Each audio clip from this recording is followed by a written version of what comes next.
도대체 이 사람들의 정체는 무엇일까요? 겉과 속이 너무나도 다른 이 나라를 보면 가끔은 소름이 돋습니다.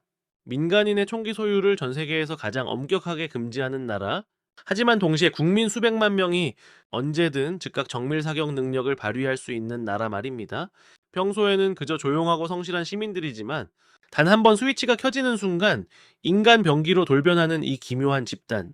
생전 처음 보는 최첨단 장비마저 비정상적인 속도로 분해하고 작동 원리를 파악해버리는 이들의 능력을 마주할 때면 세계 최강대국의 네로라 하는 군사 전략가들조차 계산기를 내려놓고 침묵에 빠집니다. 함부로 건드려서는 안 된다는 것을 본능적으로 깨닫기 때문이죠. 저는 알렉스 카터 10년 넘게 세계의 화약고를 누비며 전쟁 시나리오를 분석해온 전략가입니다. 오늘 여러분께 전쟁과 평화가 기묘하게 공존하는 나라, 한국이라는 두 얼굴의 비밀을 하나씩 공개하려 합니다. 이야기에 앞서 잠시 화면 아래 버튼을 눌러주시면 이 깊이 있는 분석을 계속해 나가는데 큰 힘이 됩니다. 자, 본격적으로 시작해 보겠습니다. 세계에서 가장 안전한 나라는 어디일까요? 아마 범죄율이 낮은 싱가포르나 아이슬란드를 떠올리실 겁니다. 하지만 저는 더 이상 그렇게 생각하지 않습니다.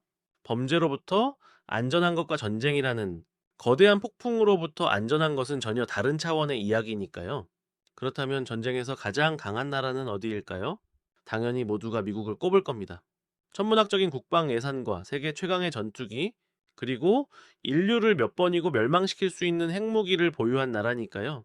하지만 저는 이 탑 역시 더 이상 맹신하지 않습니다. 제 생각을 완전히 뒤흔들어 놓은 것은 어느 날 밤 제가 직접 참여했던 비공개 안보 전략 포럼이었습니다. 당시 세계 최고의 전략가들이 모인 자리에서 의문 하나가 던져졌습니다. 내일 당장 전면전이 터진다면 지구상에서 가장 빈틈없이 대비되어 있는 나라는 어디일까요? 한 청중이 확신에 차서 손을 들었습니다. 당연히 미국 아닙니까? 국방 예산도 세계 압도적 1위고 전투기 숫자도 비교 불가하잖아요. 저는 고개를 끄덕이며 그에게 반문했습니다. 좋은 답입니다. 그런데 말이죠. 미국에서는 한 해 평균 4만 명이 넘는 사람들이 총기로 인해 목숨을 잃습니다. 가장 강력한 군대를 가진 나라가 아이러니하게도 자국민이 가장 많이 총에 맞아 죽는 나라라는 사실을 우리는 어떻게 해석해야 할까요? 다른 참가자가 끼어들었습니다. 그럼 이스라엘이죠? 항상 실전 상태로 긴장감을 유지하니까요. 저는 살짝 웃음을 지으며 대답했습니다. 이스라엘은 물론 강합니다. 하지만 인구가 900만 명밖에 되지 않아요. 국가 총동원령이 떨어지는 순간 사회 경제 시스템이 즉각적으로 멈춰버립니다. 강한 것과 끝까지 버티는 것은 전혀 다른 문제라는 뜻입니다.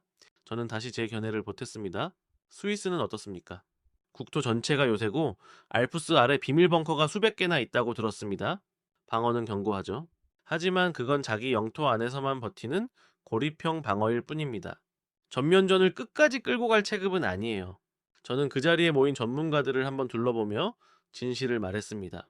세계 최고 수준의 안보 전략가들이 실제로 주목하는 나라는 여러분이 말한 그런 나라들이 아닙니다. 바로 한국입니다. 솔직히 저는 헛웃음이 나왔습니다. 제게 있어 한국은 늘 북한이라는 위협의 그림자가 드리워진 불안정한 나라였기 때문입니다. 미국 사회에서 여전히 많은 이들이 한국을 전쟁의 공포가 잔존하는 위험한 국가로 인식하고 있고 저 역시 그렇게 교육받으며 자라왔으니까요. 미군이 주둔하며 지켜주기에 그나마 간신히 평화를 유지하고 있는 나라, 그것이 제가 가진 한국의 전부였습니다. 제 생각을 가감없이 털어놓자 교수님은 곧바로 화면에 차가운 숫자를 띄우셨습니다. 한국의 인구 10만 명당 총기 사망률은 불과 0.09명, 미국과 비교하면 무려 270배나 낮은 수치였습니다. 저는 빠르게 암산을 해보았습니다. 한국 인구를 500만 명으로 잡고 미국식 사망률을 대입하면 매년 7,000명 이상이 죽어야 정상인데 현실은 전혀 그렇지 않다는 말씀입니까? 교수님은 확신의 참목소리로 답하셨습니다. 정확합니다. 세상에서 가장 무해하고 조용한 나라죠? 저는 도저히 이해할 수 없었습니다. 그렇게나 안전한 사회가 어떻게 동시에 전면전에 대비된 최상위권 군사력을 갖출 수 있단 말입니까? 평화와 전쟁 대비 이 두 개념이 어떻게 공존할 수 있는 거죠? 교수님은 의미심장한 미소를 지으며 바로 그 질문이 오늘 강의의 핵심이라고 말씀하셨습니다. 교수님이 띄우신 다음 화면은 지극히 평범한 서울의 지하철 풍경이었습니다. 구겨진 와이셔츠를 입고 가방을 맨 채 손잡이에 기대어 꾸벅꾸벅 졸고 있는 3, 40대 직장인들. 넥타이는 반쯤 풀려 있고 손에는 휴대전화를 든 채 고개를 떨군 사람. 신문을 쥔 채 잠에 빠진 사람까지. 누가 봐도 고단한 일상에 찌든 무기력한 시민들의 모습이었습니다. 그런데 교수님은 단호하게 말씀하셨습니다. 이들이야말로 세계 최고의 안보 전략가들이 가장 두려워하는 전력입니다. 강의실 곳곳에서 작은 웃음이 터져 나왔고 저 역시 도저히 믿을 수가 없었습니다. 설마요? 그냥 피곤해 지친 직장인들 아닙니까? 국방 예산 전투기 대수 병력 숫자 이런 것들이 군사력을 가늠하는 공식 아닌가요? 이 사진 어디에도 그런 숫자는 보이지 않습니다. 하지만 교수님은 표정 하나 바꾸지 않으셨습니다. 저 사람들은 보통의 평범한 시민들인 동시에 결코 평범하지 않은 사람들입니다. 저들은 혹한의 전장에서 맨땅에 노숙하며 얼어붙은 식량으로 버텨낸 경험이 있는 자들입니다. 텐트 하나 없이 침낭 하나에 의지해 밤을 보내고 다음 날이면 어김없이 다시 행군을 시작하는 일정을 며칠씩 반복했죠. 자기 몸무게에 육박하는 25kg의 군장을 메고 밤새 산을 탔으며 실탄이든 수류탄의 안전핀을 직접 손으로 뽑아 적진을 향해 던졌던 사람들입니다. 그 순간 제 등골이 서늘해졌습니다. 방금까지 그저 피곤해 보이던 아저씨들의 모습이 완전히 다르게 보이기 시작했습니다. 손잡이를 잡은 투박한 손 굽어있는 어깨, 피곤에 젖은 눈빛 하나하나가 더 이상 지친 직장인의 것이 아니었습니다. 저 손이 한때 수류탄의 안전핀을 뽑았던 손이며 저 어깨가 그 무거운 군장을 짊어졌던 어깨라는 사실을 깨닫는 순간 평범했던 출근길 풍경은 전혀 다른 차원의 의미로 다가왔습니다. 세계에서 가장 안전하다는 이 조용한 나라의 거리에 미국 해병대 전체 병력의 10배가 넘는 275만 명의 정밀 사수들이 평범한 시민의 옷을 입고 걸어다니고 있었던 겁니다. 저는 마른 침을 삼키며 다시 물었습니다. 그게 정말 가능한 일입니까? 군대를 다녀온 지 수년, 심지어 수십 년이 지난 기억일 텐데 말입니다. 저는 의구심을 감추지 못하고 물었습니다. 교수님은 확신에 찬 어조로 답하셨습니다. 머리는 군대 시절의 기억을 다 잊었다고 착각할지 몰라도 손에 총기가 쥐어지는 순간 본능적으로 견착 자세가 나오고 매서운 정밀 사격 시야가 되살아납니다. 심지어 생전 처음 보는 최첨단 군사 장비 앞에서도 이들은 비정상적일 정도로 빠르게 매뉴얼을 분석하고 작동 원리를 역추적해 파악해 버리죠. 저는 그 설명을 들으며 또 다른 궁금증이 생겼습니다. 그렇다면 군대를 나온 뒤에는 다들 그저 평범한 직장인이 되는 것입니까? 그 엄청난 능력이 어디 쓰이지도 못한 채 그냥 묻혀 있는 건가요? 교수님은 고개를 가로저으셨습니다. 오히려 그 반대입니다. 이들은 전역 후 각자의 분야에서 또 다른 전문성을 쌓아갑니다. 의사가 되고 엔지니어가 되고 트럭을 몰고 공장에서 복잡한 기계를 다루며 사회의 허리가 됩니다. 평소에는 군사기술과 민간의 전문성이 따로 떨어져 각자의 자리에 머물러 있는 것처럼 보이죠. 하지만 위기가 닥치는 순간 이 두 가지가 동시에 폭발하며 하나로 합쳐집니다. 군대에서 익힌 전술적 감각과 사회에서 쌓은 전문성이 만나는 겁니다. 그때 한 학생이 구체적인 사례를 요청했습니다. 교수님은 잠시 생각에 잠기시더니 말씀하셨습니다. 그건 차차 구체적인 사례로 보여드리겠습니다. 지금은 이 잠재력의 거대한 크기만 기억해 두십시오. 저는 그 설명을 들으며 도대체 이 사람들은 왜 이렇게까지 단련되어 있는 것인지 본질적인 질문이 떠올랐습니다. 교수님은 처음으로 살짝 진지한 표정을 지으셨습니다. 기술은 시간이 지나면 잊혀집니다. 하지만 이들이 가진 무서운 본질은 단순한 기술이 아니에요. 남다른 애국심의 체질이죠. 국가의 일방적인 혜택을 받아서가 아니라 역사적 위기 때마다 직접 피를 흘려 나라를 살려내고 맨손으로 한강의 기적을 일궈내며 스스로 나라를 키워낸 당사자들이기 때문입니다. 6.25 전쟁 당시 폐허만 남았던 이 나라가 불과 반세기 만의 세계 10위권 경제 대국으로 올라섰습니다. 국가가 베푼 게 아니라 시민들 스스로가 공장에서 건설 현장에서 그리고 전선에서 나라를 함께 키워낸 것이죠. 저는 그 말을 듣고 더 묻지 않을 수 없었습니다. 보통 전쟁이 나면 도망가는 게 생존 본능상 정상 아닌가요? 교수님은 고개를 끄덕이셨습니다. 대부분의 나라는 그렇습니다. 하지만 한국인들은 완전히 다른 궤적을 보이죠. 국가가 위기에 처하는 순간 도망치기는커녕 내 가족과 내 나라를 지키기 위해 앞다투어 전선으로 나아가 스스로 총을 잡는 민족입니다. 그 말을 듣고 나니 더 이상 허튼 웃음이 나오지 않았습니다. 저는 다시 손을 들고 물었습니다. 그럼 이 정신력이 세계 다른 나라들의 예비, 전력과 비교해도 정말 이렇게까지 독특한 것입니까? 교수님은 힘주어 고개를 끄덕이셨습니다. 그건 직접 비교해보면 알게 될 것입니다. 저는 그 말을 들으며 머릿속으로 미국, 유럽, 이스라엘 같은 나라들을 떠올렸습니다. 각각 나름의 동원 체계를 가진 강국들인데 그것들과 비교해도 정말 이 정도까지 차이가 날지 의문이 들지 않을 수 없었습니다. 크로포드 교수님은 이제 본격적으로 한국의 예비 전력에 대한 이야기를 시작하셨습니다. 저는 잠시도 지체하지 않고 손을 들어 여쭤보았습니다. 예비군 제도를 운영하는 나라가 한국뿐인 것은 아니지 않습니까? 왜 유독 한국의 시스템만을 특별한 것처럼 말씀하시는지 그 차이를 잘 이해하기 어렵습니다. 제 질문에 교수님은 고개를 끄덕이며 공감하셨습니다. 아주 좋은 질문입니다. 숫자만 보면 다른 나라들도 한국과 비슷한 제도를 갖추고 있는 것처럼 보일 수 있죠. 하지만 근본적으로 다른 결정적인 지점이 있습니다. 그 숫자가 위기 상황에서 어떤 방식으로 작동하느냐의 문제입니다. 교수님은 먼저 미국을 예로 드셨습니다. 자, 미국에는 주방위군과 연방예비군이라는 든든한 예비 전력이 존재합니다. 합치면 약 80만 명 수준의 병력이지요. 세계 최고 수준의 현대화된 장비를 갖췄고 국지적 재난이 발생하면 수십 시간 안에 현장에 투입될 수 있는 신속함도 갖췄습니다. 하지만 한국의 예비군 규모는 약 275만 명입니다.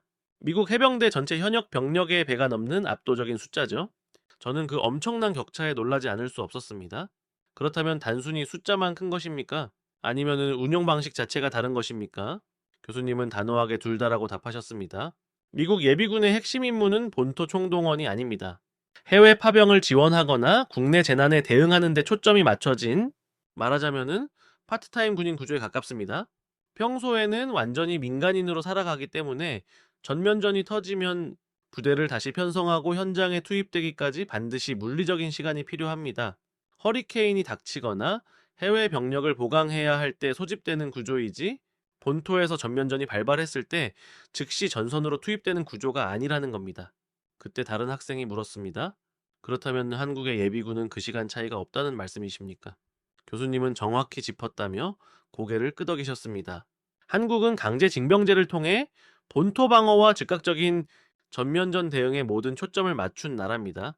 동원령이 떨어지는 즉시 현역 시절의 보직과 주특기, 보병이든 기갑이든 그대로 매칭될 수 있는 인적 자원의 밀도를 국가가 통째로 보유하고 있습니다.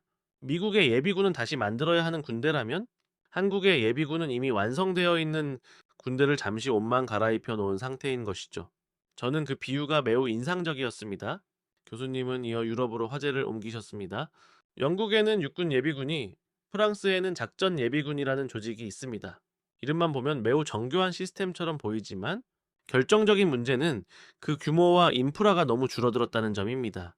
영국의 육군 예비군은 한때 10만 명 가까이 되었지만 지금은 그 절반 수준에도 미치지 못합니다. 프랑스의 작전 예비군 사정도 비슷합니다. 정부가 매년 확대를 약속하지만 실제 동원 가능한 인력은 서류상의 숫자와는 거리가 멀다는 평가가 지배적입니다. 특히 독일은 2011년 징병제를 중단한 이후 예비 전력 체급을 크게 줄였습니다. 우크라이나 전쟁이 터지고서야 뒤늦게 의무 복무제 부활을 논의하고 있죠. 옆자리 학생이 손을 들고 물었습니다. 그렇다면 지금이라도 징병제를 다시 도입하면 금방 회복되는 것 아닌가요?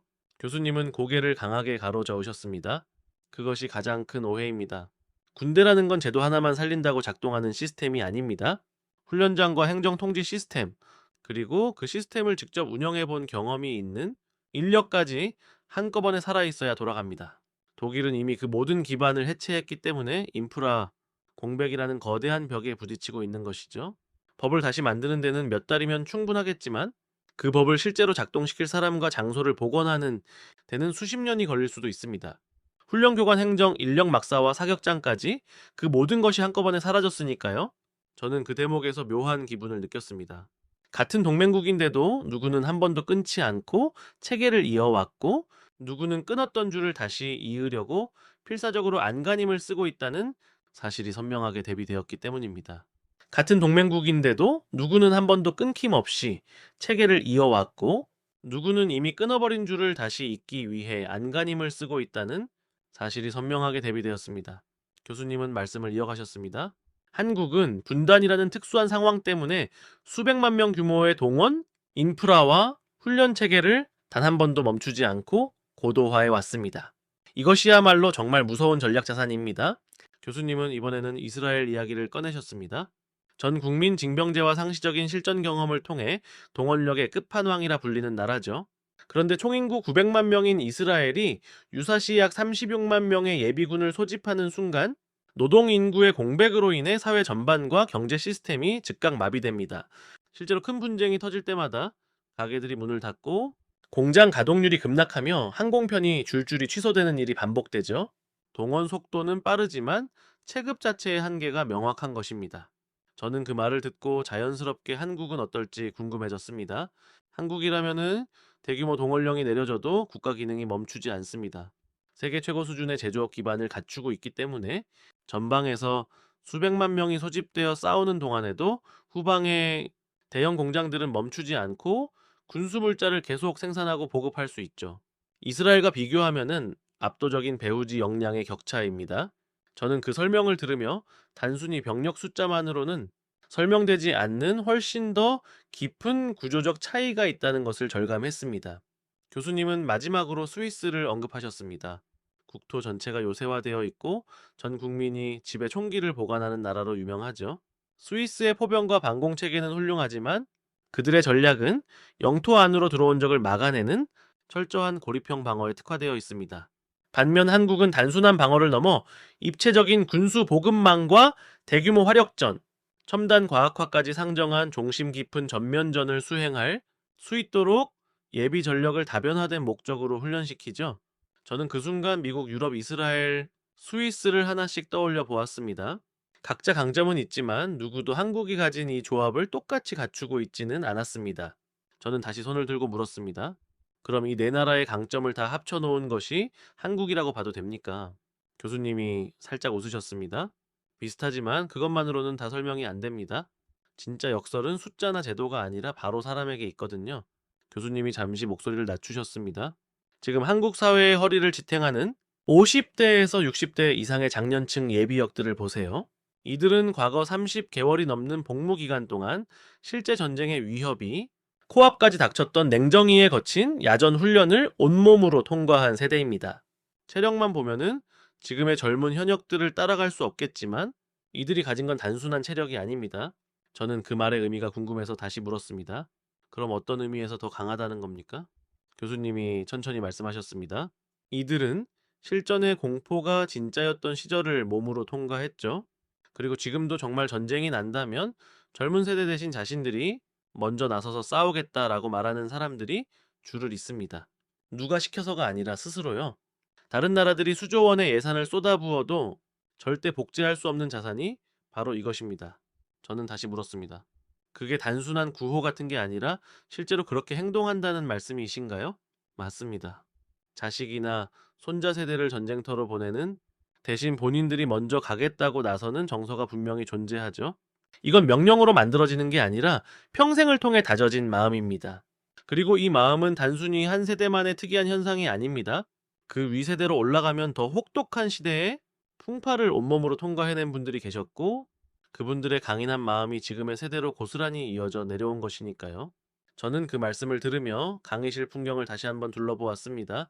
지하철에서 고단하게 졸고 있던 그 평범한 아저씨들 중에도 어쩌면 국가를 향한 이런 불꽃 같은 마음을 품고 살아가는 전사들이 있을지도 모른다는 생각이 들었기 때문입니다. 교수님은 이 모든 비교를 정리하며 말씀하셨습니다. 총은 보이지 않지만 사수가 있고 눈에 띄는 무기는 없지만 전사가 가득한 나라입니다.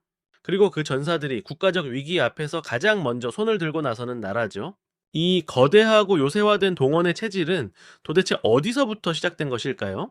저는 그 질문을 듣고 강의실이 묘하게 정적에 휩싸이는 것을 느꼈습니다. 크로포드 교수님은 잠시 표정을 풀고 말씀하셨습니다. 지금부터는 조금 다른 이야기를 해보겠습니다. 한국 예비군을 제대로 이해하려면은 이들이 평소에 어떤 모습인지부터 알아야 합니다. 교수님이 화면에 사진 한 장을 띄우셨습니다. 예비군 훈련장이었습니다.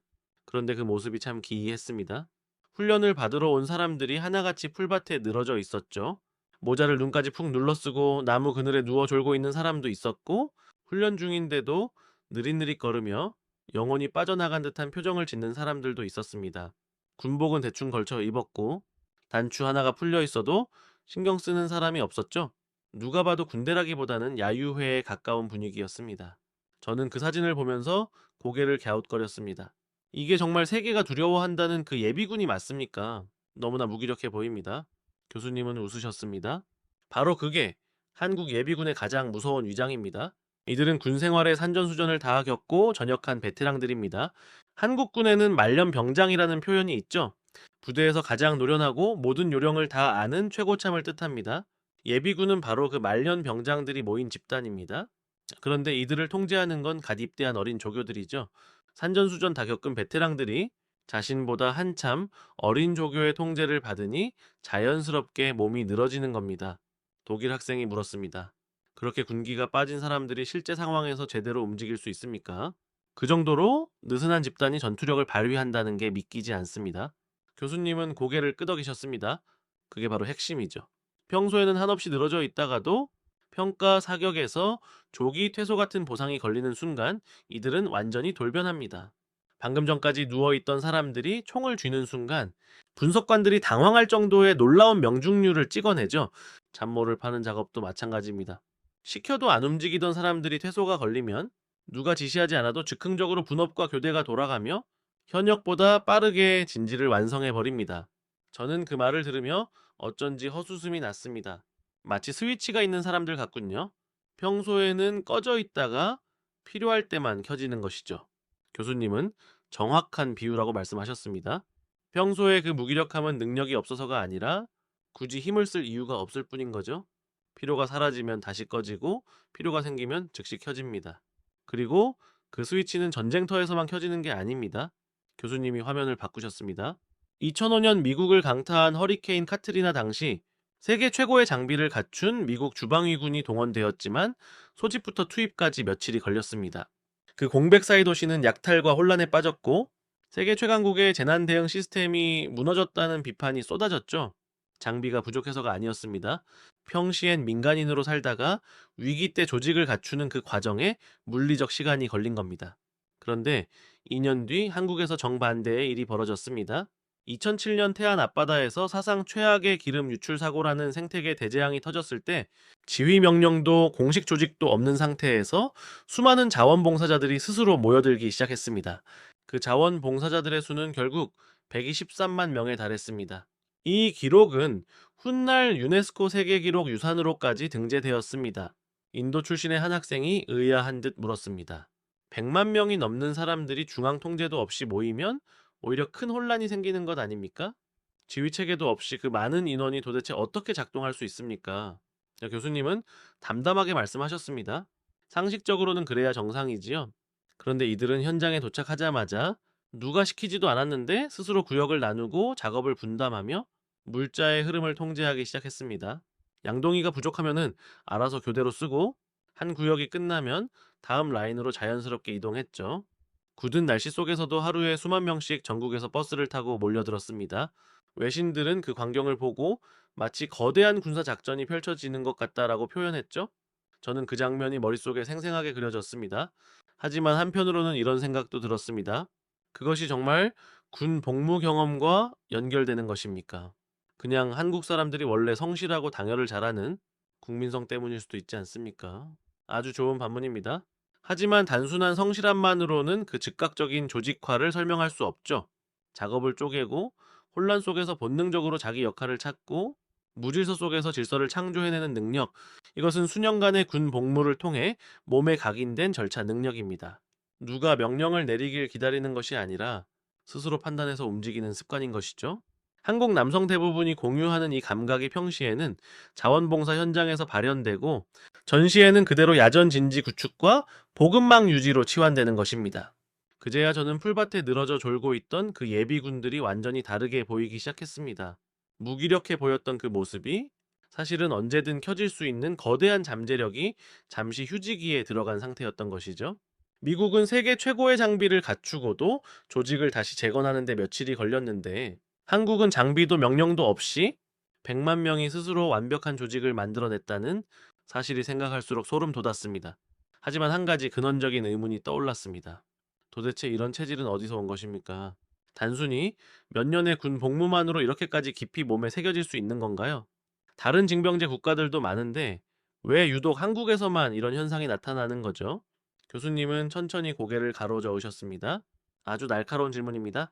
그리고 그것이 바로 오늘 강의에서 가장 중요한 핵심이죠. 이 체질은 몇십 년 만에 만들어진 것이 아닙니다.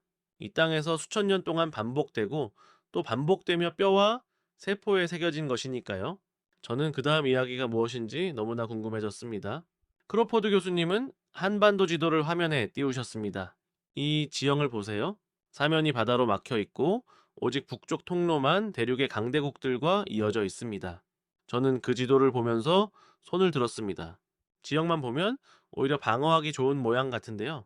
바다가 자연 방벽이 되어주니까요. 교수님은 다시 고개를 가로저으셨습니다. 그렇게 보일 수 있지만 실제로는 정반대였습니다. 압록강이나 두만강을 넘는 순간 국경에서 수도까지 도달하는 거리가 극도로 짧았습니다.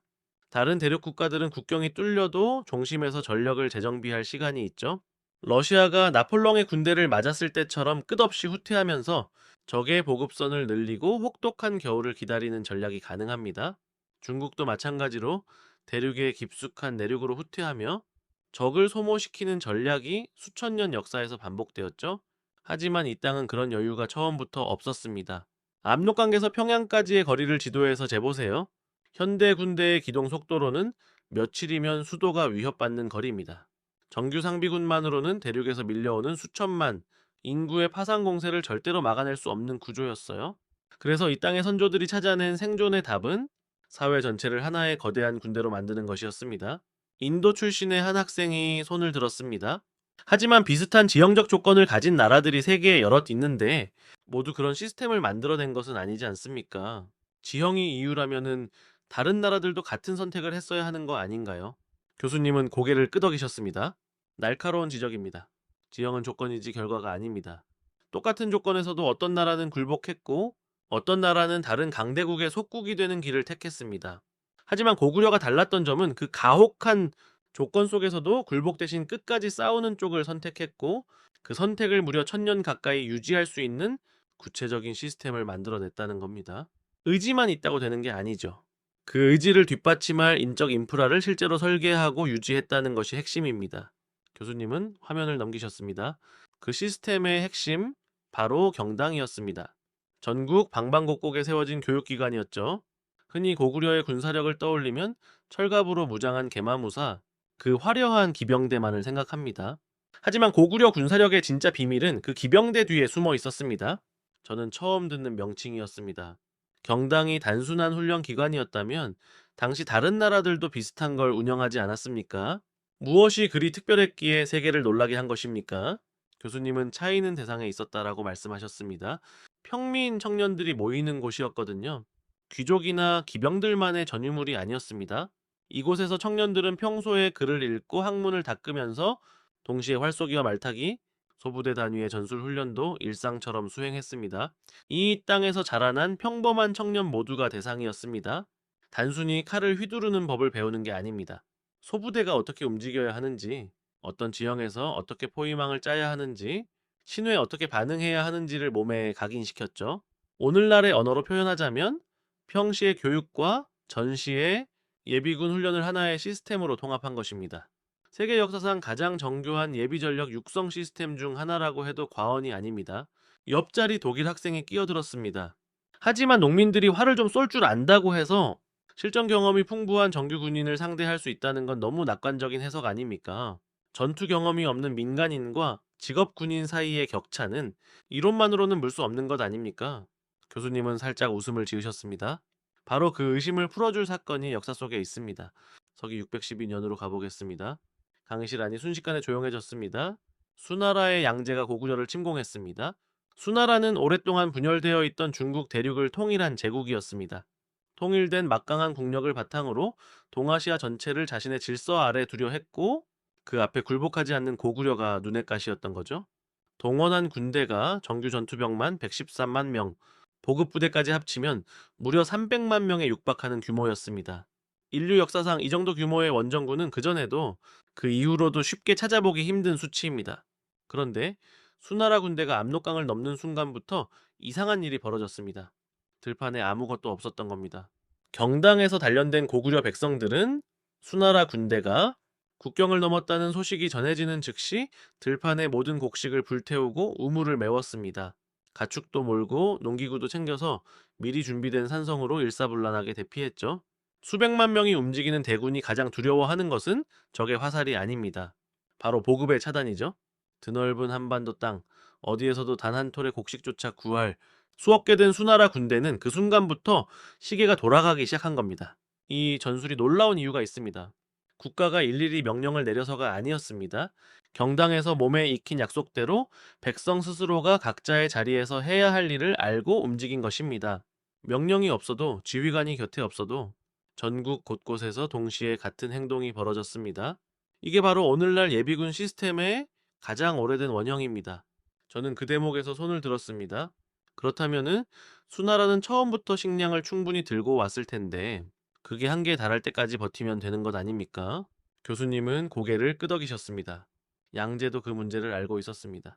그래서 평양성을 직접 타격할 30만 별동대를 조직하면서 가혹한 명령을 내렸습니다.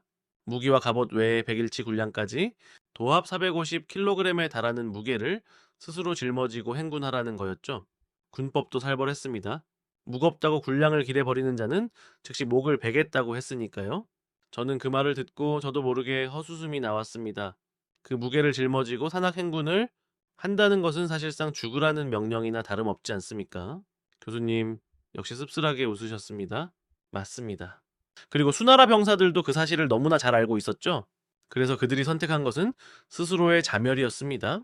밤마다 막사를 치면 감시가 소홀한 틈을 타 텐트 및 땅 속에 구덩이를 파고 배급받은 군량을 통째로 묻어버린 겁니다. 이는 삼국사기와 중국의 정사인 수서에 실제로 기록된 팩트입니다. 30만 대군이 살기 위해 자신의 식량을 스스로 땅에 파묻은 것이죠. 저는 그 장면을 머릿속에 생생하게 그려보았습니다. 그렇다면 평양성 앞에 도달했을 때는 이미 전투 능력을 상실한 상태였겠군요. 굶주린 시체나 다름없는 상태였습니다. 을지문덕 장군은 그들의 굶주린 기색을 단번에 간파했습니다. 그리고 살수 지금의 청천강으로 그들을 유인했죠. 강상류의 둑을 막아두었다가 수나라 군대가 강을 건너기 시작하는 순간 물을 일시에 풀고 사방에서 포위망을 동시에 좁혀 들어갔습니다. 30만 명 중 살아 돌아간 자가 고작 2,700명이었습니다. 강의실 전체가 숨을 죽인 것 같았습니다. 저는 한동안 말을 잇지 못했습니다. 수나라의 최정예 30만 대군, 그 훈련된 직업 군인들이 단 한 번의 전투에서 그렇게 무너질 수 있다는 사실이 도무지 믿기지 않았습니다. 교수님이 다시 말씀을 이어가셨습니다. 양제는 수치를 씻겠다며 다음 해에도 그 다음 해에도 원정군을 보냈습니다. 하지만 결과는 마찬가지였죠. 결국 수나라는 고구려 원정의 국력 소모와 내부 반란이 겹치면서 건국 40년도 차에 되지 않아 멸망하고 맙니다. 이 반도의 나라가 거대한 통일제국의 붕괴를 앞당긴 셈이죠. 저는 그 말을 들으며 머릿속이 복잡해졌습니다. 그렇다면 교수님, 이 경당 시스템이 고구려가 멸망한 이후에는 그냥 사라진 것입니까? 역사적으로 계승되었다는 근거가 있습니까? 교수님이 살짝 웃으셨습니다. 바로 그 질문을 기다리고 있었어요. 이 동원의 체질은 고구려의 멸망과 함께 사라지지 않았습니다. 나라는 멸망해도 그 땅에서 살아남은 사람들의 몸속에 새겨진 본능은 사라지지 않으니까요.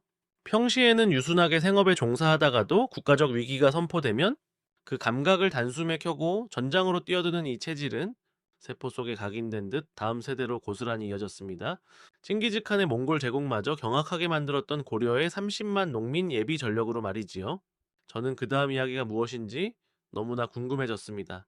크로포드 교수님은 강의를 이어가셨습니다. 고구려의 경당 시스템이 그 땅에서 사라지지 않았다고 했죠. 그 증거를 이제 보여드리겠습니다. 서기 947년 고려 정종은 북방 거란족의 대규모 침략에 대비하기 위해 광군이라는 예비 전력을 창설합니다. 규모가 무려 30만 명이었어요. 저는 그 숫자가 얼마나 대단한 것인지 가늠이 잘 되지 않았습니다. 당시 고려의 전체 인구 규모를 감안하면 30만 명이 어느 정도 비율입니까? 고려의 전체 인구를 300만에서 400만 명 사이로 추정하는 것이 통설입니다. 그 중에서 30만 명이면 전체 인구의 약 10%에 육박하는 숫자죠. 오늘날 비율로 환산하면 한국 인구 5천만 명 중 500만 명을 예비군으로 조직한 것과 같습니다. 정규 상비군만으로는 절대 유지할 수 없는 규모였죠. 평시에는 생업에 종사하다가 유사시 즉각 집결하는 구조였습니다. 저는 그 배경이 더 궁금해졌습니다. 거란족이 당시 어느 정도의 위협이었기에 왜 그 시점에 그런 규모의 예비군이 필요했던 겁니까? 교수님이 설명하셨습니다. 거란은 당시 동아시아 최강의 기마 제국이었습니다. 중국 대륙의 송나라도 거란의 압박을 버티지 못해 막대한 조공을 바치며 굴복한 상태였죠. 고려는 그 거란을 정면으로 마주하고 있었습니다.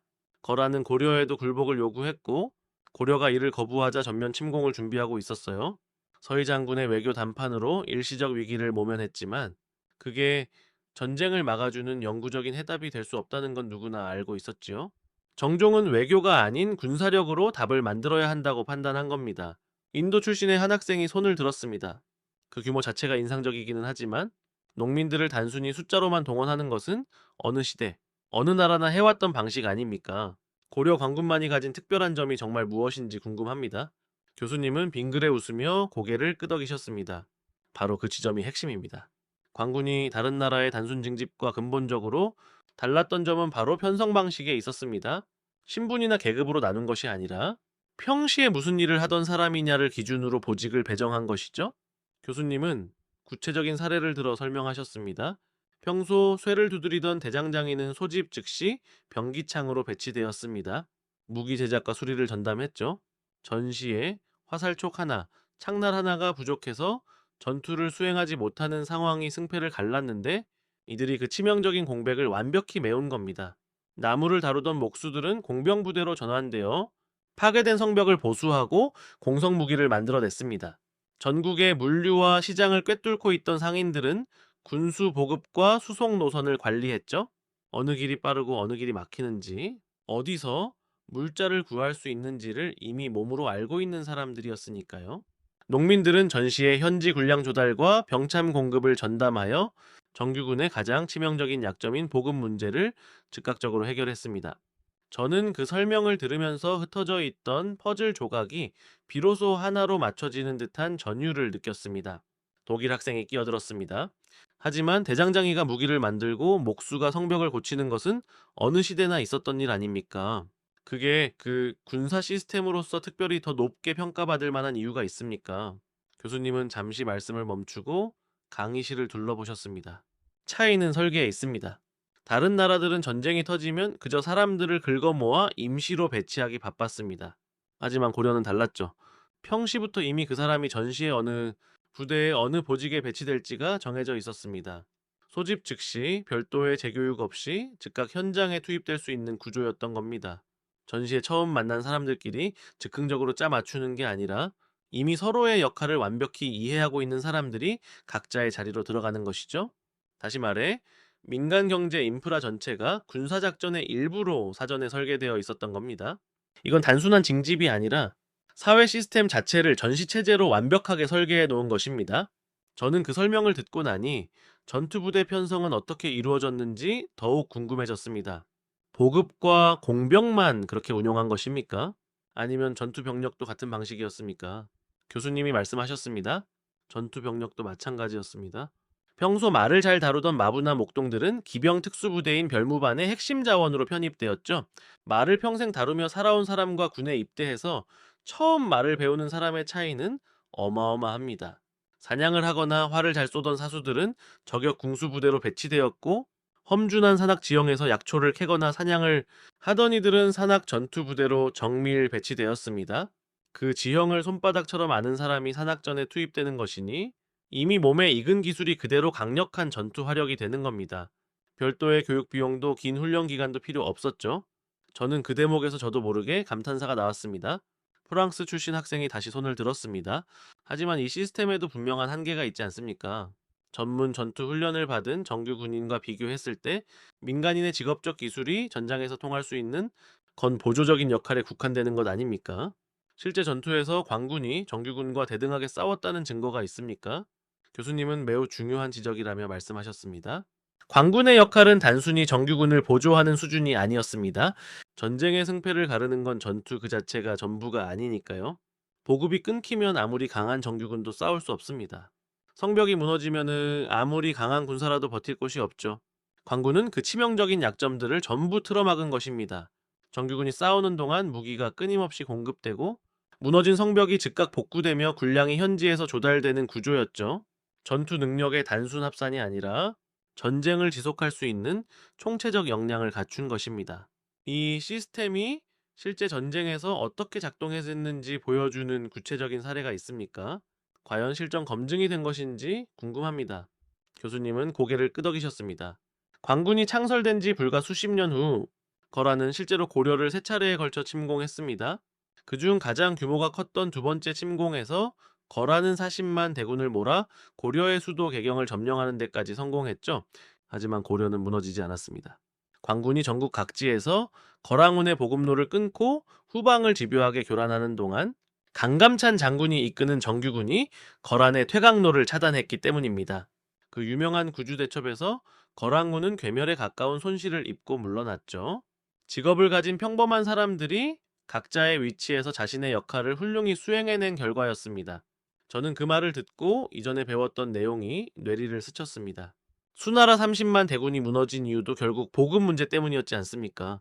고려는 그 역사의 교훈을 시스템으로 완벽하게 구현해 놓은 셈이군요. 교수님은 다시 한번 고개를 끄덕이셨습니다. 정확합니다.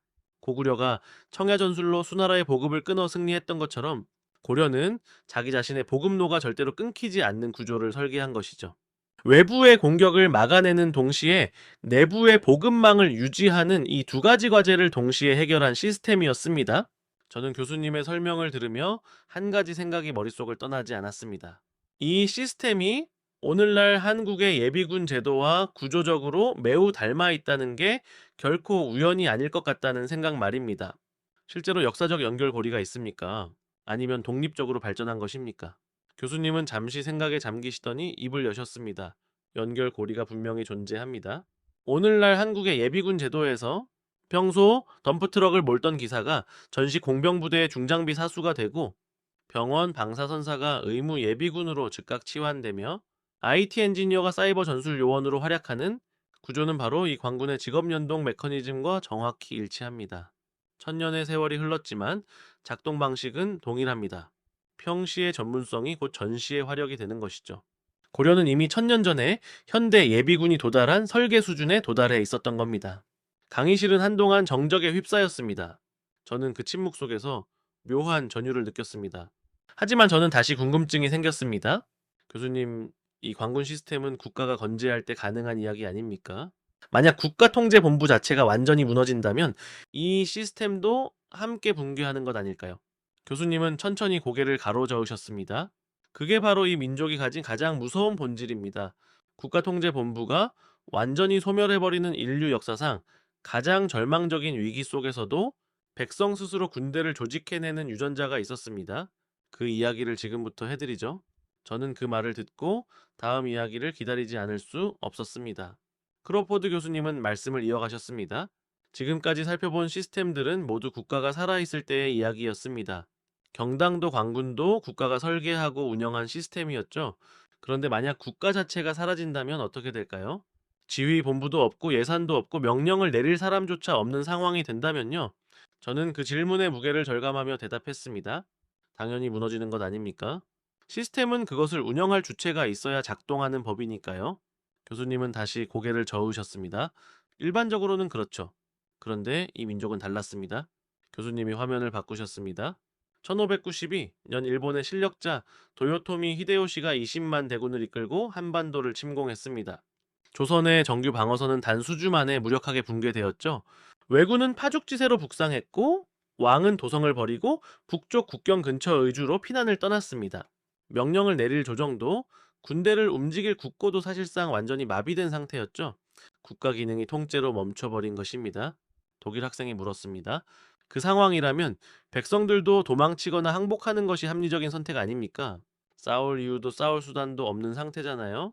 교수님은 고개를 끄덕이셨습니다. 전 세계 군사학적 상식으로는 그렇습니다. 지휘 본부가 사라진 군대는 패닉에 빠져 흩어지고 백성들은 도망치는 것이 지극히 당연한 순리죠. 그런데 이 땅에서는 정반대의 일이 벌어졌습니다. 국가가 사라진 바로 그 타이밍에 전국의 민간 배우지가 스스로 무기를 들고 군사 조직으로 재편성되기 시작했으니까요. 관군의 명령도 국가의 예산 지원도 단 한 푼 없었습니다. 그런데도 전국 곳곳에서 의병이 일어났습니다. 의병은 자발적으로 무기를 들고 나선 민간인 군대를 의미합니다. 곽재우, 고경명, 조헌 같은 인물들이 대표적이었죠. 이들은 대개 지역의 양반과 유학자들이었습니다. 평소 촘촘하게 쌓아온 학문적 연결망과 지역 공동체 네트워크가 존재했거든요. 그 네트워크가 전시에는 소부대 지휘 체계로 단숨에 치환된 것입니다. 네, 평소 어느 마을에 누가 살고 지형이 어떻게 생겼으며 어느 산길이 어디로 연결되는지를 몸으로 완벽히 꿰뚫고 있는 사람들이었습니다. 그 향토 지식이 곧 강력한 전술이 된 것이죠. 저는 그 대목이 궁금해졌습니다. 실제 전술적 효과가 있었습니까? 20만이라는 대군 앞에서 민간 조직이 과연 무엇을 할 수 있었을까요? 교수님은 말씀하셨습니다. 정규군과 정면 대결을 한 게 아니었습니다. 의병들은 자신들이 가장 잘하는 지형에서 자신들이 가장 잘할 수 있는 방식으로 싸웠습니다. 바로 일본군의 보급로를 끊는 것이었죠. 보급선 없이는 아무리 강한 군대라도 움직일 수 없으니까요. 일본군이 북상하면 할수록 보급선은 길어졌고 의병들은 그 긴 선을 집요하게 잘라냈습니다. 결국 일본군의 북진 속도는 눈에 띄게 느려졌고 전세는 서서히 바뀌기 시작했습니다. 저는 그 이야기를 들으며 한 가지가 더 궁금해졌습니다. 의병이 일어난 지역이 전국적으로 퍼져 있었다면 그들끼리 어떻게 조율을 했습니까? 통신 수단도 없는 시대에 서로 떨어진 의병, 집단들이 같은 방향으로 움직인다는 게 가능한 일인가요? 교수님은 날카로운 질문이라며 답하셨습니다. 중앙에서 조율한 게 아니었습니다. 각자가 같은 원칙을 공유하고 있었던 거죠. 일본군의 보급선을 끊어라. 산길을 이용해 기습하고 즉시 이탈하라. 정면 대결은 피해라. 이 원칙들은 중앙사령부가 내린 명령이 아니었습니다. 수백 년 동안 이 땅에서 쌓아온 생존의 지혜였죠. 각자 다른 지역에서 다른 사람들이 움직였지만 결국 같은 방향을 향하고 있었던 겁니다. 이것이 바로 경당과 관군을 거쳐 내려온 그 체질의 본질입니다. 인도 학생이 물었습니다. 하지만 조직도 무기도 훈련도 없이 시작한 민간인들이 어떻게 그런 작전을 수행할 수 있었던 겁니까? 열정만으로는 설명이 안 되지 않습니까? 교수님은 말씀하셨습니다. 열정만이 아니었습니다. 경당에서 시작해 관군으로 이어진 그 체질이 살아 있었기 때문입니다. 수백 년 동안 이 땅의 사람들은 평시에 생업에 종사하면서도 언제든 전사로 전환될 수 있는 감각을 몸속에 간직해 왔습니다. 명령 체계가 없어도 각자의 역할을 알고 움직이는 체질이죠. 의병들은 어느 날 갑자기 만들어진 게 아닙니다. 수백 년의 역사가 낳은 필연적인 결과였죠. 저는 그 말을 들으면서 등골이 서늘해지는 느낌을 받았습니다. 교수님은 말씀을 이어가셨습니다. 그런데 이 유전자가 가장 극적으로 발현된 것은 임진왜란이 아닙니다. 그보다 더 처절한 상황이 있었죠? 강의실이 순식간에 숙연해졌습니다. 1910년 일본은 조선을 완전히 병합했습니다.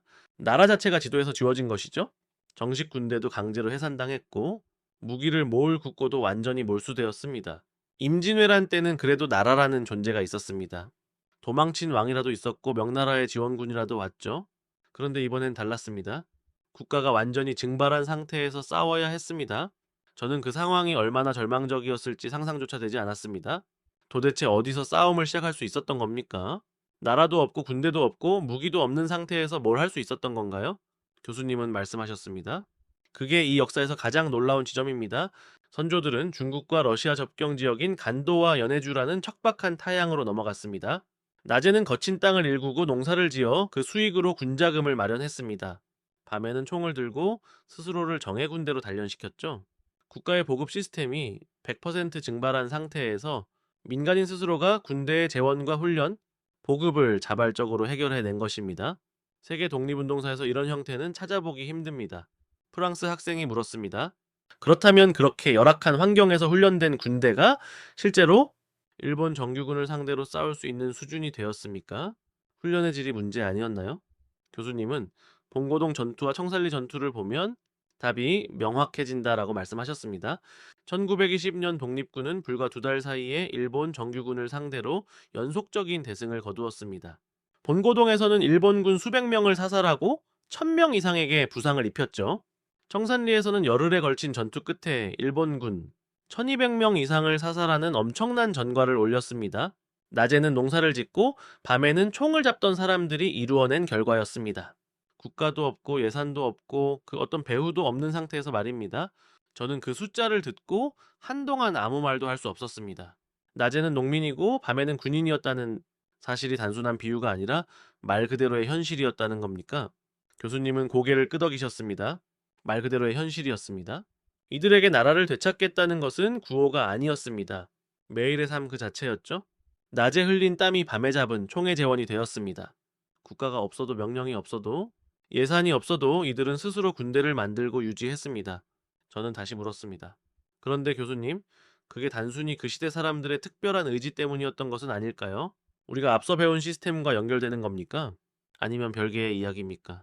교수님은 확신에 찬 어조로 답하셨습니다. 연결됩니다. 경당에서 다져진 체질이 광군으로 이어지고 광군의 DNA가 의병으로 그리고 그 의병의 정신이 다시 독립군으로 흘러 들어간 것입니다.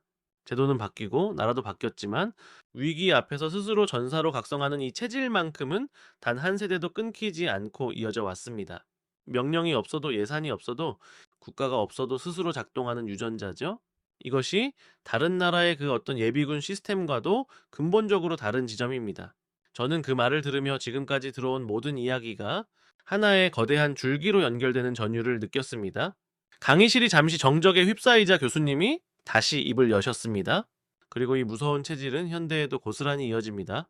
냉전의 칼바람이 가장 매섭게 불던 시절, 이 유전자는 다시 한번 제도의 옷을 입고 등장하게 됩니다. 1968년 1월 21일 밤이었습니다.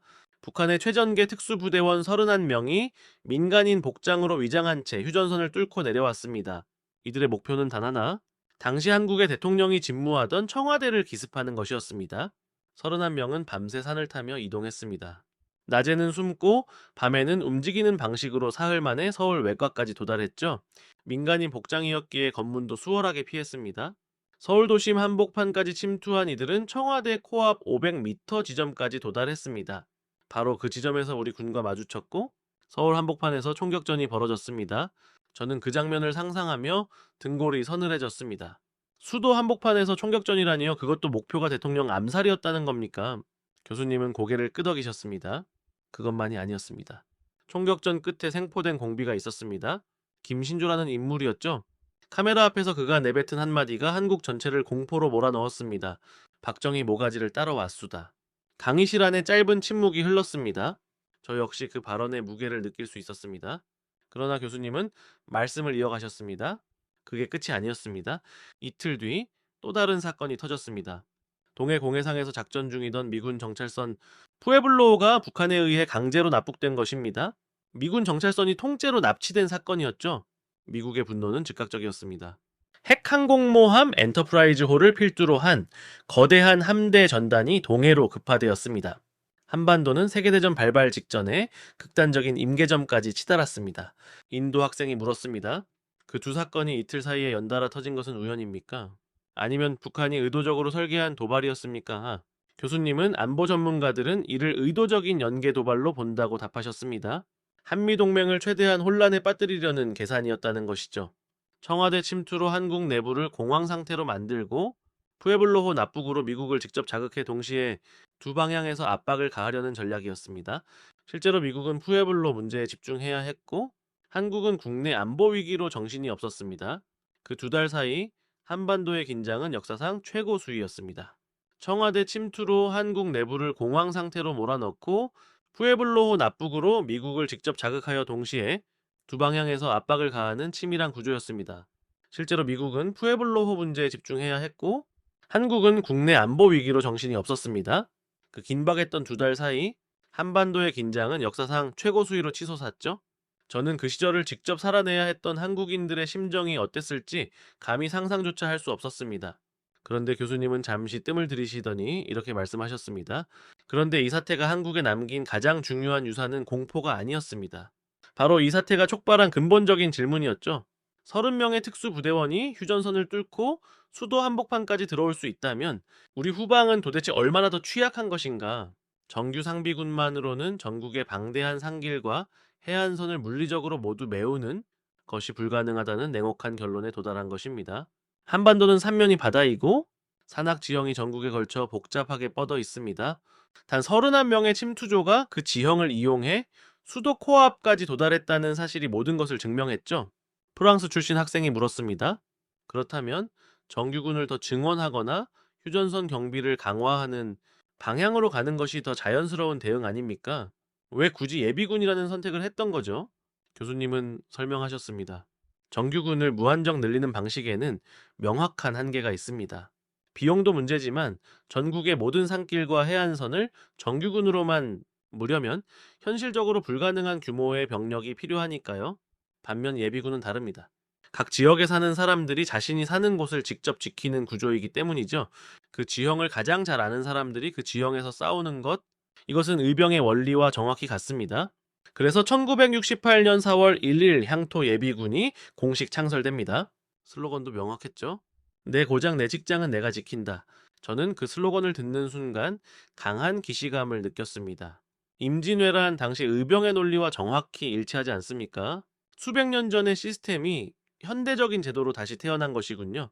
교수님은 고개를 끄덕이셨습니다. 맞습니다. 그런데 이 제도가 단순한 선언에 그치지 않았다는 것을 보여주는 결정적인 사건이 같은 해에 터집니다. 향토 예비군이 창설된 지 불과 6달 만이었어요. 1968년 10월 북한 무장 게릴라 120명이 울진과 삼척 해안으로 침투했습니다. 현대 한국 역사에서 가장 대규모였던 게릴라 침투 사건 중 하나였죠. 이들은 해안으로 상륙한 뒤 산악 지형을 이용해 분산 침투하는 방식을 택했습니다. 120명이 소규모 단위로 나뉘어 광활한 산악 지형으로 흩어졌는데 이들을 찾아내는 것 자체가 극도로 어려운 작전이었습니다. 독일 학생이 물었습니다. 창설된 지 6달밖에 안 된 조직이 실전에 투입되었다는 겁니까? 그 짧은 기간에 제대로 된 전투력이 갖춰질 수 있는 건가요? 교수님은 그것이 바로 이 시스템의 핵심이라고 답하셨습니다. 향토 예비군은 처음부터 훈련시켜 만드는 군대가 아니었습니다. 이미 군 복무를 마치고 사회에 나온 숙련된 베테랑들이 주축이었죠. 총 쏘는 법, 지형 읽는 법, 소부대로 움직이는 법이 이미 몸에 새겨진 사람들이었습니다. 창설 6달 만에 실전에 투입되어 성과를 낼 수 있었던 것은 바로 그 때문입니다. 저는 그 전투의 결과가 어땠는지 궁금해졌습니다. 궁영합동작전이 전개되었죠. 특전단이 18명을 사살했고 해병대가 16명을 사살했습니다. 그리고 갓 창설된 향토 예비군이 무장 공비 17명을 직접 사살하는 전과를 올렸습니다. 저는 그 숫자를 듣고 한동안 말을 잇지 못했습니다. 특전단과 해병대와 나란히요? 이제 막 만들어진 예비군 조직이 말입니까? 교수님은 수치가 모든 것을 말해준다고 하셨습니다. 특전단 18, 해병대 16, 예비군 17, 한국 최고의 정예의 전투 부대들과 어깨를 나란히 한 겁니다. 이 숫자 하나가 향토 예비군의 존재 이유를 완벽하게 증명했죠. 저는 그 대목에서 처음으로 예비군이라는 존재를 완전히 다르게 보기 시작했습니다. 그들은 단순히 훈련받는 민간인이 아니었습니다. 이미 전쟁을 준비하고 있는 사람들이었죠. 교수님은 말씀을 이어가셨습니다. 그리고 이 시기를 몸으로 통과한 세대가 지금도 우리 곁에 살아 있습니다. 바로 지금 한국의 50대에서 60대 이상 장년층들입니다. 이들은 1, 2 사태나 울진 삼척 침투 사건이 단순한 뉴스가 아니라 매일의 일상이었던 그 서슬퍼런 시절에 군 복무를 했습니다. 비상소집이 수시로 걸렸고 실전과 다름없는 긴장감 속에서 경계 근무를 서는 것이 일상이었죠.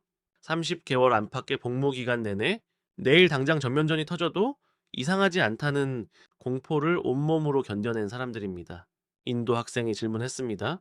그 세대가 지금 예비군 내에서 지금 어떤 위치에 있습니까? 나이가 많아서 전투력 자체가 떨어지는 것 아닌가요? 교수님은 말씀하셨습니다. 체력만 놓고 보면 그렇게 생각할 수 있죠? 하지만 전쟁에서 체력이 전부가 아닙니다. 화기를 다루는 감각 야전에서 위기를 판단하는 능력, 소부대를 이끄는 노하우는 세월이 지날수록 오히려 더 깊어지는 것들입니다. 그리고 결정적으로 이 세대는 전쟁의 공포를 훈련이 아닌 일상으로 겪어낸 사람들입니다. 훈련 교본에서 배운 것이 아니라 삶 자체로 몸에 새긴 것이죠. 그 점이 젊은 현역들과는 근본적으로 다른 차이점입니다. 저는 그 말을 들으며 강의실 초반에 보았던 지하철 사진이 다시 떠올랐습니다. 지하철에서 졸고 있던 그 평범한 아저씨들 중에도 바로 이 냉전의 시대를 관통한 전사들이 섞여 있었을지도 모른다는 생각이 들었기 때문입니다. 교수님은 고개를 끄덕이셨습니다. 바로 그겁니다. 사진 속 아저씨들 중 일부는 청와대 침투 사건이 터졌을 때 20대였던 청년들이었을 겁니다. 푸에블로 납북 소식을 들으며 군복을 입고 긴장 속에 밤을 지새웠던 사람들이죠. 비상소집 나팔 소리가 귓가에 익숙한 이들입니다. 피곤해져 보이는 그 외모 뒤에 냉전의 가장 서늘한 시절을 살아낸 사람들의 뼛속 깊은 기억이 새겨져 있는 겁니다. 교수님은 잠시 말씀을 멈추셨습니다. 그리고 이 세대가 가진 가장 무서운 자산은 따로 있습니다. 냉정이 한반도라는 극단적인 환경 속에서 다져진 이 정신전력은 세월이 흘러도 절대 지워지지 않습니다. 이 사람들이 전혀 다른 땅에서 전혀 다른 상황을 마주했을 때 그 잠자던 유전자를 다시 꺼내드는 날이 오게 됩니다. 저는 그 말이 정확히 어떤 사건을 가리키는 것인지 짐작조차 할 수 없었습니다. 네, 도대체 어떤 상황이었습니까? 교수님은 살짝 웃으셨습니다. 미국입니다. 미국 한복판에서 벌어진 일이었죠. 1992년 4월 로스앤젤레스에서 있었던 일을 들려드리겠습니다. 전시에 한국의 예비군 체질이 얼마나 빠르고 강력하게 작동하는지를 가장 잘 보여주는 사건입니다. 로드니 킹이라는 흑인 남성을 집단 구타한 백인 경찰들이 무죄 판결을 받은 직후 LA 전역에 폭발했습니다. 분노한 시민들이 거리로 쏟아져 나왔고 약탈과 방화가 도시 전체로 번져 나갔습니다. 그 분노의 불길은 한인타운으로도 향했습니다. 무장한 폭도들이 밀려들기 시작했죠. 그 순간 미국 공권력의 민낯이 드러났습니다. 폭동 초기 한인타운 인근에는 경찰차 4대가 대기하고 있었습니다. 그런데 폭도들이 나타나 총성이 울리자마자 경찰차들은 한인들을 그 자리에 버려둔 채 순식간에 사라져 버렸죠. LA 경찰은 백인 부촌인 베버리 힐스와 관공서 구역에만 바리케이드를 치고 한인타운을 완전히 포기했습니다. 완전한 고립이었습니다. 그리고 바로 그 직후 무장 폭도들이 쏜 총탄에 한인 여성 직원 2명이 피를 흘리며 쓰러졌습니다. 경찰이 도망가는 모습을 보고 바로 옆 이웃이 총에 맞아 쓰러지는 것을 목격한 그 순간 사람들의 눈빛이 완전히 달라졌습니다. 평소 세탁소를 운영하고 마트 계산대를 지키고 식당에서 일하던 30대에서 50대의 한인 가장들, 그들은 단순히 재산을 지키려던 것이 아니었습니다. 가족과 이웃의 목숨을 잃을 수 없다는 뜨거운 분노였죠. 이 사람들이 빌딩 옥상으로 올라갔습니다. 산탄총과 권총을 들고 말입니다. 중국 학생이 물었습니다. 그게 실제로 효과가 있었습니까? 중무장한 갱단이 총 몇 자루 든 중년 남성들을 보고 순순히 물러날 이유가 없잖아요. 교수님은 답하셨습니다. 폭도들은 그 중년 남성들이 누구인지 몰랐던 거죠. 비상대책위원회가 소집된 지 불과 4시간 만에 정규군 수준의 지휘부가 구성되었습니다. 24시간 안에 완벽한 보직 분류와 무장이 완료되었죠. 각자의 역할이 정해지고 연락체계가 잡히고 방어선이 구축되었습니다.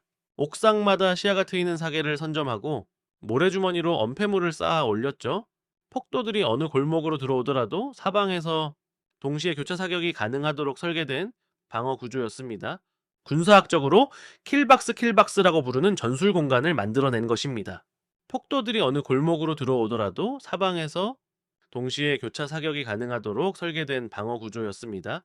군사학적으로는 이를 킬박스라고 부르는 전술 공간이었죠. 독일 학생이 끼어들었습니다.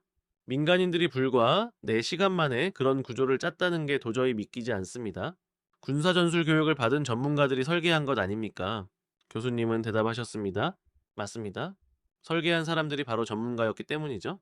지붕 위에 올라간 한인들 대부분은 1970년대와 80년대 냉전의 가장 서슬퍼런 시절에 한국에서 고강도군 복무를 마친 예비역들이었습니다. 그 사람들이 받은 훈련이 어느 정도 수준이었는지 가늠하려면 한국군이 베트남전에서 보여준 전투력을 살펴봐야 합니다. 그 시절 한국군은 미군조차 놀라게 한 전술을 구사했지요. 적의 사격이 들어오면 화력 지원을 요청하며 기다리던 미군과 달리 한국군은 즉시 부대를 둘러서 셋으로 쪼개어 적의 퇴로를 차단하는 분할 포위 전술을 구사했습니다. 미군이 자살 행위라고 부르던 야간 매복 작전을 한국군은 일상적으로 수행했죠. 그 결과 교전비가 최대 100대 1에 육박하는 기록을 남겼습니다. 저는 그 말을 듣고 등골이 서늘해졌습니다. 그러니까 옥상에 올라간 그 아저씨들이 그런 군대에서 훈련받고 나온 사람들이라는 겁니까? 교수님은 고개를 끄덕이셨습니다. 바로 그겁니다. 베트남전에 직접 참전하지 않았더라도 그 시절의 전술 문화 속에서 훈련받고 몸으로 익힌 세대였죠. 그 무서운 전술 감각이 LA 빌딩 숲에 그대로 이식된 겁니다. 프랑스 학생이 물었습니다. 전장이 정글에서 LA 도심으로 바뀌었는데 그 전술이 그대로 적용될 수 있는 겁니까? 지형이 완전히 다르잖아요. 교수님은 답하셨습니다. 전술의 본질은 지형이 아니라 원리에 있습니다. 제한된 인원으로 광범위한 지역을 통제하고 적이 어느 방향에서 들어와도 교차 사격으로 무력화하는 구조. 그 원리는 정글이든 도심이든 동일하게 작동하죠. 실제로 베트남전 당시 청룡 부대는 짜빈동 전투에서 70명으로 2,000명의 적을 진지 안으로 유인해 폭격과 백병전으로 분쇄했습니다. 한인타운에서 구축한 킬박스는 그 원리의 도심 버전이었던 셈이죠. 그런데 이 방어전이 더욱 놀라운 이유는 따로 있었습니다. 한인타운이 불타고 공권력이 철수했다는 소식이 라디오를 통해 퍼지자 예상치 못한 일이 벌어졌죠. LA 인근뿐 아니라 캘리포니아 전역, 심지어 다른 주에 살던 재미 해병대 전우회 회원들이 움직이기 시작한 겁니다. 이들은 본인의 트럭과 차량에 무장을 한 채 12시간에서 길게는 24시간을 밤새 운전해 한인타운으로 집결했습니다. 누가 소집 명령을 내린 것도 아니었죠. 빨간 해병대 모자를 눌러쓰고 스스로 전쟁터로 뛰어든 겁니다. 저는 그 대목에서 소름이 돋았습니다. 국가의 동원령도 없이 명령도 없이 사람들이 스스로 수백 킬로미터를 달려왔다는 겁니까? 교수님은 고개를 끄덕이셨습니다. 바로 그겁니다. 국가의 공식 동원령이 단 한 줄도 없었는데 민간 예비역 조직이 자발적으로 연대해 보여준 기동성이었습니다. 평소에는 흩어져 각자의 삶을 살다가 위기의 신호 하나에 전국에서 결집하는 구조. 이것이 바로 우리가 지금까지 봐온 한국 예비군의 진짜 체질입니다. 미국 안보학자들이 가장 충격을 받은 지점도 바로 이 자발적인 동원력이었어요. 인도 학생이 물었습니다. 그런데 옥상에 흩어져 있는 사람들끼리 어떻게 작전을 조율한 겁니까? 무전 장비가 충분했을 리도 없고요. 교수님은 답하셨습니다. 라디오 코리아라는 한인 방송국을 실시간 작전 통제실로 전환했죠. 한인 택시 기사들과 제보자들이 폭도들의 이동 경로와 규모를 라디오로 실시간 방송했습니다. 지휘부는 그 정보로 옥상의 사람들에게 방어 지점을 지시했죠. 그런데 여기서 기막힌 일이 벌어집니다. 당시 폭도들과 갱단은 경찰 무선 도청기를 가지고 경찰의 움직임을 파악하며 약탈하고 있었어요. 그런데 한인들이 한국어로 교신을 시작하자 그 도청 기술이 완전히 무용지물이 된 거죠. 저는 그 말에 저도 모르게 웃음이 나왔습니다.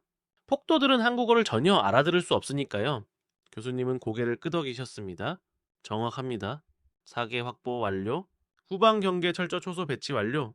같은 군사 용어를 한국어로 주고받는데 폭도들에게는 단 한 줄도 알아들을 수 없는 암호였던 셈입니다. 제2차 세계대전 당시 독일군의 암호기였던 애니그마와 다를 게 없었죠. 완벽한 실시간 작전 보안이 동네 라디오 주파수 위에서 펼쳐진 겁니다. 이 모든 광경은 헬기 생중계로 미국 전역에 그대로 방송되었습니다.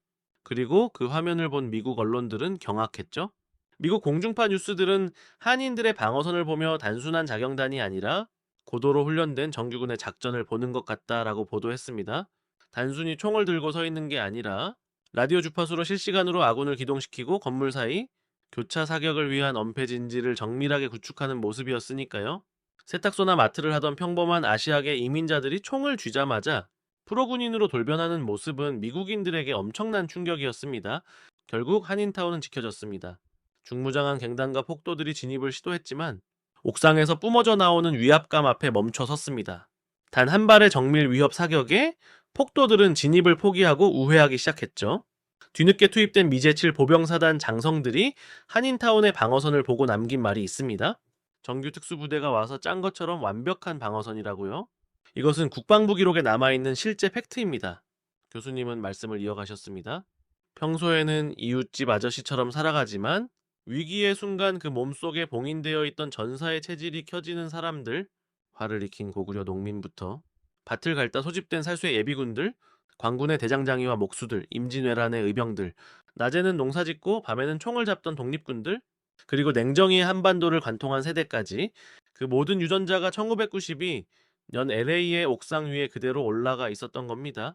그리고 이 체질은 여기서 멈추지 않았습니다. 오늘날 한국은 이 인적자산 위에 세계 최첨단의 기술을 올려놓고 있지요. 드론과 인공지능 첨단 과학화 훈련이 수천 년의 체질과 결합하면 무엇이 만들어지는지 그 미래가 우리 앞에 놓여 있습니다. 교수님은 마지막으로 전차 한 대가 화면에 잡힌 사진을 띄우셨습니다. 수십억 원짜리 최신형 전차였죠. 그런데 그 위로 수십만 원짜리 소형 드론 한 대가 날아들더니 전차는 순식간에 고철 덩어리가 되었습니다. 우크라이나 전쟁의 실제 전장 화면이었습니다. 교수님은 말씀하셨습니다. 이것이 현대전의 현실입니다. 수십억이 수십만에 무너지는 시대, 더 이상 비싼 무기를 많이 가진 쪽이 이기는 시대가 아닙니다. 누가 더 빨리 새로운 전술을 민간 인프라와 결합하느냐에 국가의 생존이 걸려 있습니다. 예비역들은 현대전장에서 가장 치명적인 무기로 꼽히는 고속 FPV 자폭 드론을 직접 제어하고 운용하는 훈련을 받습니다. 한국의 청년들은 스마트폰과 정교한 게임을 일상처럼 즐기는 세대입니다. 그 손가락 감각과 공간 지각 능력이 전장에 들어서는 순간 고속 드론을 정밀하게 조종하는 화력으로 단숨에 치환됩니다. 게임 패드를 잡던 손이 드론 조종기를 잡는 순간 별도의 훈련 없이도 최첨단 저격수가 되는 거죠. 강의실은 완전히 조용해졌습니다. 교수님이 마지막으로 정리하며 말씀하셨습니다. 이 나라는 상비군을 뚫는다고 해서 전쟁이 끝나는 나라가 아닙니다. 최전선이 무너지는 순간 그 뒤에 도살인 600만의 거인이 비로소 눈을 뜨거든요. 화를 익힌 고구려의 농민부터 첨단 드론을 조종하는 오늘날의 청년까지 수천 년 동안 단 한 번도 끊기지 않은 이 거대한 체질이 저 평범한 얼굴들 뒤에 잠들어 있는 겁니다. 네, 평소엔 보이지 않지만 건드리는 순간 깨어나는 것이죠. 건드리면 남는 것이 없는 나라. 그것이 세계 최고의 안보 전략가들이 이 조용하고 평화로운 나라를 가장 두려워하는 진짜 이유입니다. 강의실을 나서면서 저는 한참 동안 그 마지막 말을 곱씹었습니다. 같은 사진을 보고도 전혀 다른 것을 보게 만드는 것, 평범함 속에 숨겨진 가장 거대한 힘을 발견하는 것, 그것이 제가 그날 배운 가장 강력한 안보의 진실이었습니다. 세계는 지금 이 잠들지 않는 거인들의 나라, 한국을 다시 보고 있습니다. 그리고 우리 역시 우리 안에 흐르는 그 불굴의 유전자를 결코 잊어서는 안 될 것입니다.